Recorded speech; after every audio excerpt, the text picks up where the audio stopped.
You are fired. अगर आपको काम से निकाल दिया जाता है या आपकी कंपनी बंद हो जाती है, तो राजीव गांधी श्रमिक कल्याण योजना के तहत, जो कि एक ESIC employ state insurance corporation की स्कीम है, आपको बेरोजगारी भत्ता मिलेगा। आइए देखते हैं क्या है ये योजना। 1 अप्रैल 2005 से राजीव गांधी श्रमिक कल्याण योजना आरजीएसकेवाई कर्मचारी राज्य बीमा निगम ईएसआईसी द्वारा शुरू की गई थी। योजना बीमित व्यक्ति मींस इंश्योर्ड पर्सन के अनैच्छिक रूप से छटनी के कारण, छटनी मींस रिट्रेंचमेंट, कारखाने के बंद होने के कारण means closure of the industry, जो कि इंडस्ट्रियल डिस्प्यूट एक्ट 1947 के अंदर डिफाइन किए गए हैं, परिभाषित किए गए हैं, या फिर गैर रोजगार चोट से उत्पन्न 40% स्थायी अमान्यता के कारण, मतलब non injury due to non employment means non employment injury होने की स्थिति में अगर 40% तक परमानेंट डिसेबिलिटी हो जाती है और उसके कारण बेरोजगार होना पड़ जाता है, तो उस स्थिति में 24 मंथ्स तक मीन्स 24 महीने की अवधि के लिए बेरोजगारी भत्ता प्रदान करेगी भारत सरकार। आइए देखते हैं कि इस स्कीम के तहत मिलने वाली बेरोजगारी भत्ते के साथ कुछ शर्तें भी हैं।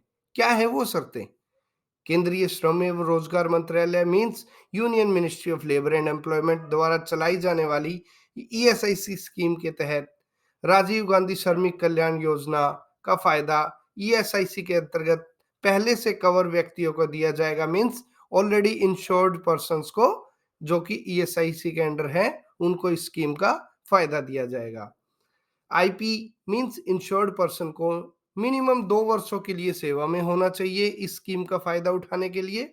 आईपी और उसका परिवार भी चिकित्सा देखभाल के लिए हकदार है, मतलब इंश्योर्ड पर्सन और उसकी फैमिली को भी मेडिकल फैसिलिटीज मिलेंगी इस योजना के तहत।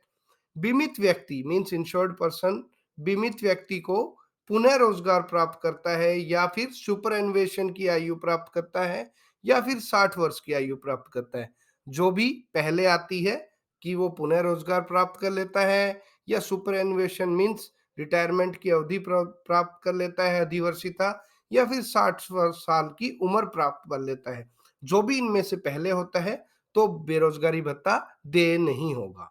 बेरोजगारी भत्ते की दैनिक दर, डेली जो रेट है वो रहेगी, जो पिछले 12 महीने के लिए तो वो रहेगी जो आपकी डेली एंड वेजेस का 50% था, और आखिरी के 12 महीने मीन्स 24 महीने मिलेंगे, उसमें से फर्स्ट 12 महीने 50% of the daily earned wages और लास्ट के 12 महीने 25% of the daily earned wages.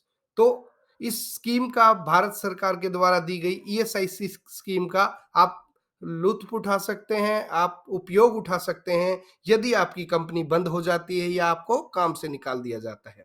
तो ऐसी ही योजनाओं की जानकारी के लिए सब्सक्राइब करें हमारा चैनल लेबर लॉज स्टेशन। धन्यवाद।